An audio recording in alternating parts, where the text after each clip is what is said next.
முழுமையாக உங்களுக்காக இல்லாதவர்கள் மீது மட்டுமே நீங்கள் அதிக ஈடுபாடு கொள்வதை எப்போதாவது கவனித்திருக்கிறீர்களா? பல நாட்களாக மெசேஜ்களுக்கு பதில் அளிக்காதவர்கள், தங்களுக்கு வசதியாக இருக்கும் போது மட்டும் ஆர்வம் காட்டுபவர்கள் மற்றும் உங்களை ஒரு அந்நியருக்கும் முக்கியத்துவத்திற்கும் இடைப்பட்ட அந்த தெளிவற்ற நிலையில் வைத்திருப்பவர்கள் மீதுதான் நீங்கள் ஆர்வம் காட்டுகிறீர்கள்.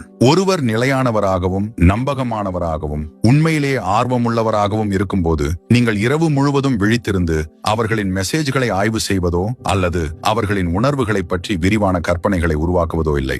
இந்த முறை தற்செயலானது அல்ல. உங்கள் மூளை அந்த கணிக்க முடியாத தன்மையில் சிக்கிக் கொள்கிறது.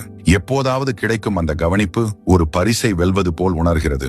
எனவே நீங்கள் தோற்கடிக்கப்படுவதற்காகவே வடிவமைக்கப்பட்ட ஒரு விளையாட்டை தொடர்ந்து விளையாடுகிறீர்கள். உங்கள் எண்ணங்களை ஆக்கிரமிக்கும் உறவுகள் உண்மையில் மிகவும் அர்த்தமுள்ளவை அல்ல, அவை மிகவும் நிச்சயமற்றவை. நீங்கள் அதிக ஈடுபாடு காட்டும் நபர்கள் உங்களுக்கு மிகவும் முக்கியமானவர்களாக இருக்க வேண்டிய அவசியமில்லை. மாறாக அவர்கள்தான் மிக குறைந்த தெளிவை அளிப்பவர்கள்.